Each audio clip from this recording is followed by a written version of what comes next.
Pada ulang tahun Partai Komunis Tiongkok minggu lalu di Taman Tiananmen, Xi Jinping dengan percaya diri berpidato yang isi pidatonya cukup menggentarkan banyak negara di dunia. Para pakar intelijen pertahanan dunia geger. Analisanya, pernyataan Xi Jinping ini tertuju pada gerakan negara G7 yang dengan terang-terangan anti strategi ekspansi Tiongkok yang dibungkus dengan bantuan ekonomi. Seperti strategi banyak penyebar agama agar agama mereka dianut banyak orang, mereka pakai strategi memberi bantuan ekonomi agar banyak orang jatuh hati dan berpindahlah menjadi penganut agama tersebut. Atau seorang playboy tebar pesona dengan sering memberi hadiah pada gebetan-gebetannya agar kemudian jatuh hati untuk dipacari. Kalau playboynya sadis, tujuan memacari cewek tersebut untuk diambil warisannya, dan itu sangat kurang ajar. Kita kembali ke Tiongkok. Tiongkok pakai strategi yang sama, ambil hati dengan bantuan ekonomi. Tetapi bukan uang yang diberi adalah produk. Produknya buatan di negeri Tiongkok, di mana modalnya cetak duit berbasis produksi. Sederhana kan? Tapi pejabat negara yang negaranya takut dengan Tiongkok dipasang doktrin bahwa kalau cetak uang itu akan inflasi negaramu. Wis, sakarepmu bos. Ingat, jabatan ada batasnya, ilmu juga ada batasnya.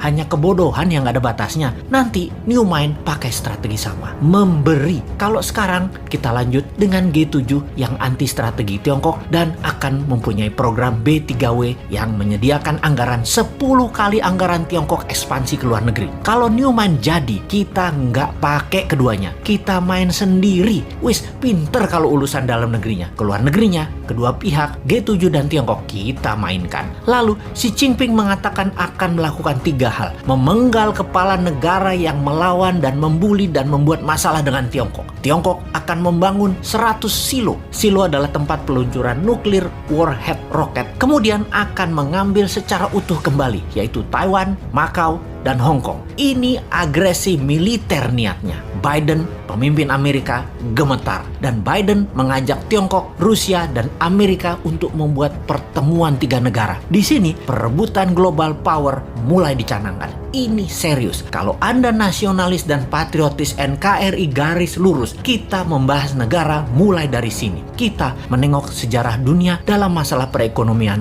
dunia. Tiongkok sejak 3000 tahun yang lalu adalah wilayah perdagangan dan produsen terbesar di dunia. Di zaman Bizantium, Konstantinopel, ada Alexandria misalnya. Banyak lagi wilayah yang sudah lengkap bentuk negaranya dan makmur. Semuanya berdagang dengan Tiongkok. Baru dalam 200 tahunan ini, Tiongkok kalah dagang dengan dunia barat karena kemajuan teknologi yang pesat di Eropa dan Amerika. Hingga Amerika kemudian membangun Korea Selatan dan Jepang untuk menguasai pasar Asia Timur. Namun, strategi Deng Xiaoping di tahun 1979 hanya dalam 40 tahunan, Tiongkok kembali menjadi yang terbesar perdagangannya. Salah satunya memang bangsanya terbiasa berproduksi, terbiasa dagang, dan kuat lapar bangsanya. Secara bawah sadar, bangsa Han itu adalah bangsa pedagang, pandai memberi di awal, pandai merendah, pandai dagang tanpa untung, yang penting pembeli untung dulu, pandai putar uang, dan jago dalam kesehatan alami biomedisin tradisional ala timur. Secara ekonomi dan kesehatan memang di nomor 1 dan 2 kan, baru makanan. Mereka itu jago makan. Makanan mereka enak-enak. Secara dasar kehidupan, pola pikir bawah sadar mereka ya happy-happy dan kerja keras. Work hard, play hard. Jangan kayak di negara tetangga, banyak yang work soft, no play. Ai mate dah lu.